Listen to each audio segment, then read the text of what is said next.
안녕하세요. 결혼한 지 12년 차인 40대 여성입니다. 지금까지 남에게 피해 끼치지 않고 가정을 제일 우선시하며 최선을 다해 살아왔다고 생각하는데 생각지도 못한 남편 요구 때문에 이혼 소송 중입니다. 남편은 지금도 제가 왜 이혼을 하자고 그러는지 이해가 안 된다며 자기가 오히려 억울하다는데 정말 어디다 속 시원하게 하소연할 곳도 마땅치 않아서 여길 왔어요. 저보다 8살이 많은 남편과는 지인의 소개로 만났습니다. 당시 저는 30살로 평범한 회사에서 사무직으로 일하고 있었고 남편은 작은 식당을 운영하고 있었네요. 솔직히 이혼 소송 중인 상황에서 제가 남편을 어떻게 만났는지라던가 남편이 어떤 사람이었는지던가 뭐가 되었건 간에 보기 좋게 그럴듯하게 포장하고 싶은 마음은 추호도 없습니다. 그러니 모든 것을 허심탄회하게 털어놓을게요. 남편을 소개받을 당시 지인은 남편이 식당을 운영하고 있고 시부모님이 재산도 꽤 있다고 했어요. 그리고 저는 단순한 연애 상대를 찾는 것이 아니라 결혼을 전제로 한 진지한 만남 상대를 찾고 있었거든요. 그래서 상당한 나이 차이에도 불구하고 한번 만나볼까 하는 생각을 갖게 된 거지요. 그런데 그렇게 만난 남편과는 조건을 떠나서 8살의 나이 차이가 무색하리만치 말이 잘 통했습니다. 그동안 비슷한 나이대의 남자들과 만나면 늘 철들지 않은 어린애들과 이야기하는 것 같았는데 그런 면에 있어서 남편은 아주 다르더라고요. 대화의 주제 또한 얼마나 다양했는지 재테크부터 시작해서 정치까지 거침이 없었어요.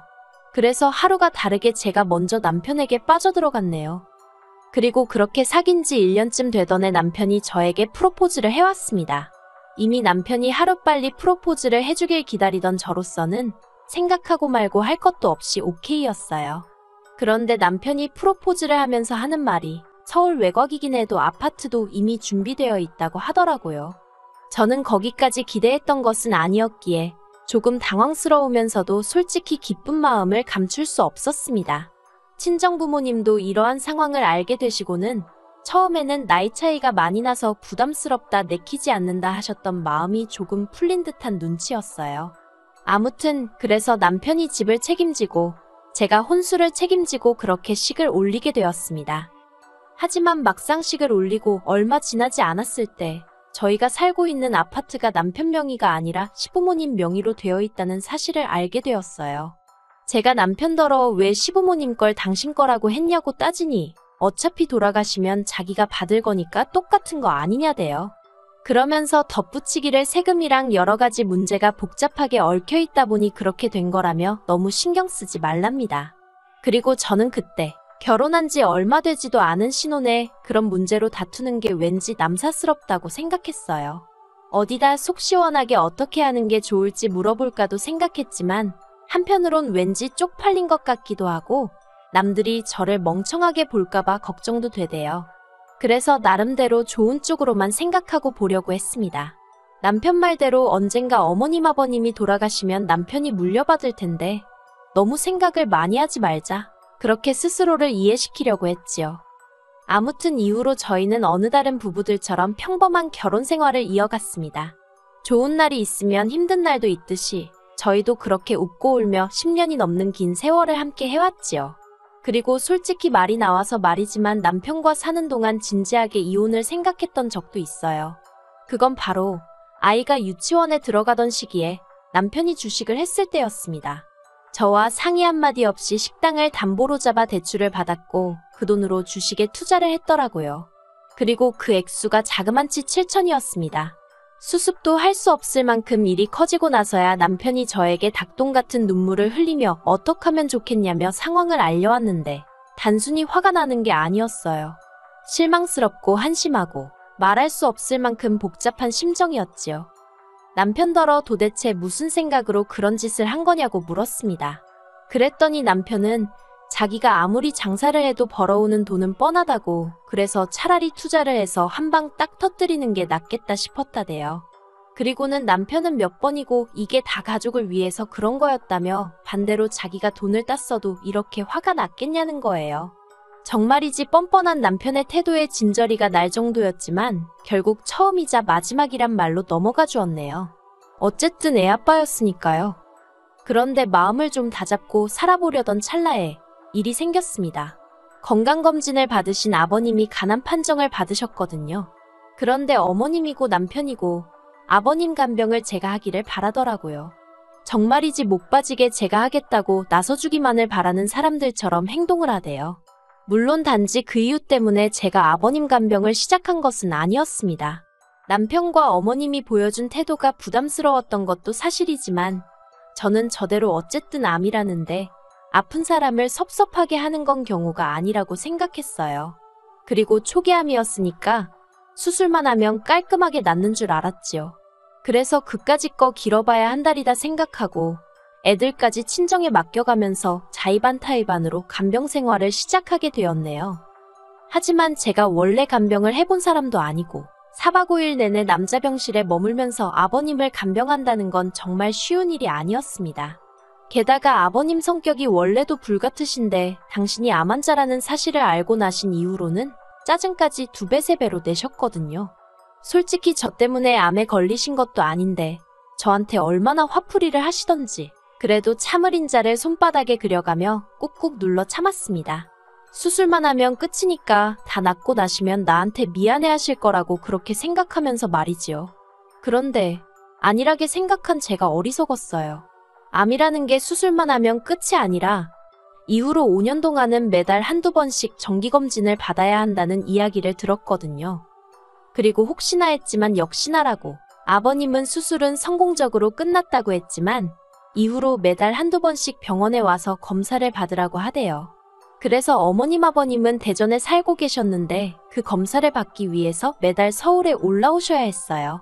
그런데 진짜 문제는 서울에 오실 때면 저나 남편이 두 분의 일거수일투족, 그러니까 한마디로 모든 걸 대신 해결해 주길 바라셨다는 거예요. 버스는 물론이고 택시조차 타기를 거부하셨습니다. 솔직히 제가 생각하기엔 대전이나 서울이나 크게 다를 것도 없다 싶었는데 말이에요. 그래서 한 번은 제가 전화로 병원 가는 길을 알려드릴 테니 한번 직접 가보시면 어떻겠냐 여쭙습니다. 그날 회사에서 이것저것 해결해야 하는 일들이 쌓여 있었거든요. 그랬더니 아버님이 지금 늙은 시애비더러 알아서 하라는 거냐며 어찌나 격분을 하시던지요. 그래서 그때부턴 남편과 제가 되는 대로 번갈아 가며 두 분을 모시고 병원에 다니고 그랬습니다. 하지만 그러면 뭘 하나요? 서울병원 그렇게 서울에 있는 병원을 맹신하며 열심히 다니시던 아버님은 결국 뼈에 암세포가 전이되어 돌아가셨습니다. 아버님이 담당 교수에게 몇 번이나 옆구리가 아프다고 말씀을 하셨는데 그럴 때마다 담당 교수가 그럴 수 있다며 별거 아니라는 듯 넘겼거든요. 보다 못한 제가 혹시 디스크일지도 모르니 MRI라도 한번 찍어보자며 동네 병원으로 모셨다가 거기서 전이 사실을 알게 되었네요. 그리고 그 사실을 알았을 땐 어떻게 손 써볼 방법이 전혀 없는 상황이었습니다. 그래서 결국 아버님은 투병 생활 3년 만에 세상을 떠나셨어요. 그런데 아버님이 돌아가시고 나니까 남편이 생각지도 못한 소리를 꺼냈습니다. 장례를 치르고 한 달쯤 지났을 때였어요. 남편이 저에게 할 말이 있다면서 분위기를 잡더라고요. 아버님이 남기신 유산과 본가를 정리하고 저희가 살고 있는 아파트도 팔아서 이사를 가자대요. 40평대 아파트를 구해서 어머님을 모시고 같이 살자고요. 그런데 사람이 너무 뜻밖의 상황을 맞닥뜨리니까 순간적으로 패닉 상태에 빠졌다고 할까요? 말도 제대로 안 나오는 거예요. 그리고 남편은 그 틈을 놓치지 않고 저에게 속사포처럼 자기 생각을 쏟아냈습니다. 어머님이 무릎도 안 좋으신 데다가 본가에는 아버님과의 추억도 많으시고 그런 곳에 혼자 계시게 하려니 자식으로서 마음이 편치 않다면서 모시고 살았으면 좋겠답니다. 어머님이 저를 시집살이 시키고 그럴 분도 아니고 오히려 아이들 키우는 데 있어서 저희가 어머님으로부터 도움을 받을지도 모른다면서요. 혼자서 얼마나 오래 생각을 했는지 말이 한번 끊어지지도 않고 그 입에서 줄줄줄 나오는데 기가 차대요. 저는 남편에게 모시고 사는 건 안 된다고 딱 잘랐습니다. 지금도 회사 다니면서 애 둘 케어하기도 힘들어 죽겠다고, 그런데 어머님까지 어떻게 모시고 살라는 거냐고요. 그랬더니 남편은 말이 모시고 사는 거지 집도 넓혀서 갈 거고 어머님이 생전 저한테 뭐 바라는 거 있으셨냐면서 저더러 무조건 싫다고만 하지 말고 좋은 쪽으로 생각을 좀 해보랍니다. 하지만 이건 뭐 생각해보나마나 문제였지요. 제가 남편더러 지금 어머님 연세가 얼마시냐, 앞으로 살다 보면 편찮아지실 거고 그러면 그 병간호는 또 내 몫이 될 텐데. 아버님 때 너무 시달리고 고생을 해서 그런지 이제는 엄두가 안 난다고 같이 못 산다고 했어요. 그러자 남편이 한다는 소리가 너 유산 받기 싫어? 그러는 겁니다. 아버님 돌아가시면서 현금 1억 정도 남기셨고 땅도 조금 있고 뭐 두 분이 사시던 아파트 그게 남편 말로는 몇 억은 한다대요. 그런데 솔직히 말해서 저 그 유산 그렇게 탐나지 않아요. 유산 받으면 뭐 그걸로 제가 제 옷을 사 입겠어요? 아니면 가방 하나를 마음 놓고 사겠어요? 결국엔 남편이 쥐어틀고 있을 거고 유산 받는다는 명분으로 고생은 저만 죽어라 할 게 뻔한데 제가 무슨 그 유산이 탐이 났겠어요. 그래서 남편더러 유산 안 받는 대신 안 모실 거라 했어요. 그런데 남편은 그때부터 전에 없는 폭언을 퍼붓기 시작했습니다. 저더러 이기적이고 철없는 여자라면서 저 같은 여자는 애들 엄마로서도 실격이래요. 애들이 나중에 뭘 보고 자라겠냐면서 나중에 저희 애들도 저를 버릴 거랍니다. 아버님 돌아가실 때까지 제가 제일 옆에 오래 붙어서 온갖 수발을 다 들어드렸는데 남편 기억 속에선 그런 건 다 어디로 간 건지 황당하더군요. 하지만 남편은 제가 말이 없는 이유를 제가 뭐라도 잘못해서 말을 못하고 있다고 생각한 건지 계속해서 말 같지도 않은 소리를 이어갔습니다. 저더러 40 넘어서 이혼녀 딱지 달면 어디서 저를 좋다고 하겠냐며 다니던 회사도 잘릴지 모른다나요. 그러면서 지금 이혼해봤자 네 손해야. 너는 며느리의 도리를 거부하고 있는 거라서 내가 이혼 소송 걸면 너는 끝이야 그러대요. 그런 소리까지 들으니까 저도 눈에 뵈는 게 없더라고요. 그래서 남편더러 그래 그러면 이혼하자 했습니다.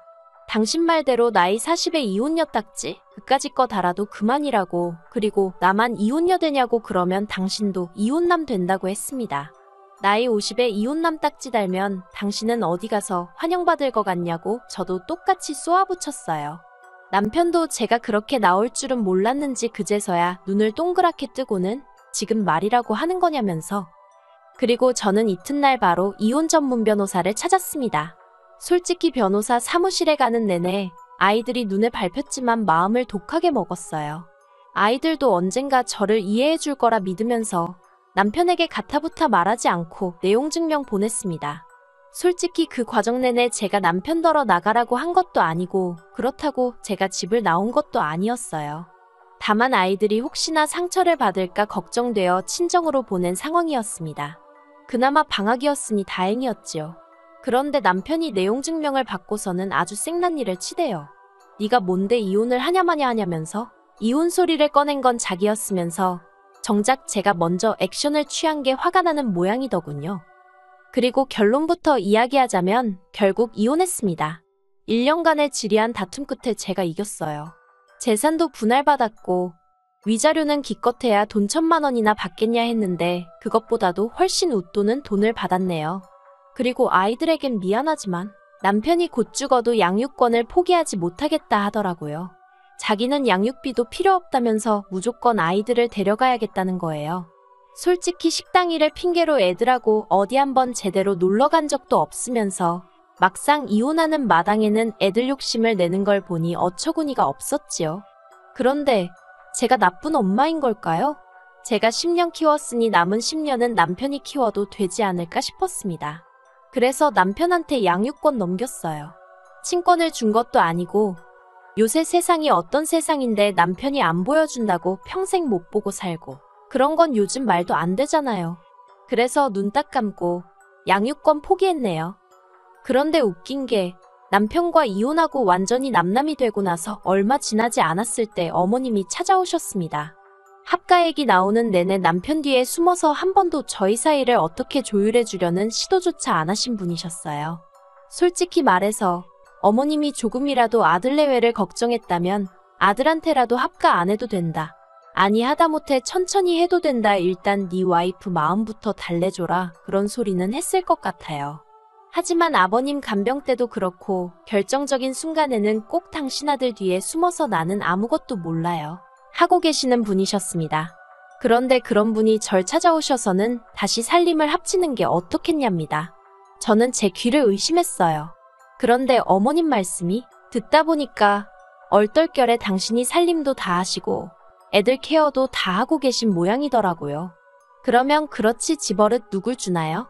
저랑 살 때도 장사하는 게 무슨 벼슬인 것 마냥 집안일엔 손가락 하나 까딱도 안 하던 인간이에요. 그런데 어머님하고 산다고 뭐 얼마나 달라지겠어요? 어머님이야 매일 제가 치워둔 깨끗한 집에서 제가 차려드리는 음식이나 드시고 하셨으니 합가를 하면 얼마나 좋을 줄 아셨나 본데. 아무튼 어머님은 계속해서 아가아가라고 저를 부르시며 애들도 저를 찾는다고 자꾸 애들 이야기를 하시면서 제 마음을 돌리려고 하셨습니다. 하지만 저는 그런 어머님의 말씀을 단칼에 잘랐어요. 이혼하면서 재산분할도 제대로 받았고 그래서 그 돈으로 저 혼자 살 수 있는 작은 아파트 하나 샀다. 위자료로 중고차도 한 대 샀다. 그리고 요새는 전에는 살림하느라 시간이 없어서 못했던 운동도 한다. 정말 사람 사는 것처럼 살고 있는데 너무 즐겁다고요. 그러니 이런 불쾌한 이유로 다시 연락하시거나 찾아오지 마시라 했습니다. 아이들은 잘 부탁드린다고 했네요. 그러자 어머님이 저더러 독한 X라며 너도 네 자식한테 똑같은 꼴을 당해보랍니다. 아니, 어머님은 왜 당신 아들 때문에 고생하시면서 저한테 화풀이신 건지. 그냥 불쌍하다 생각하고 내내 건성으로 대답하고 먼저 등 보이고 나왔어요. 속이 후련합니다. 아이들한테 미안한 건 미안한 거지만 제 인생도 소중하니까요. 만약에 애들 아빠가 정말 애들 못 키우겠다 하면 그때는 친권까지 싹 가져올 생각은 있어요. 그저 저에게 남은 소원이 있다면 언젠가 애들이 이런 제 마음을, 제 사정을 이해해줬으면 할 뿐입니다.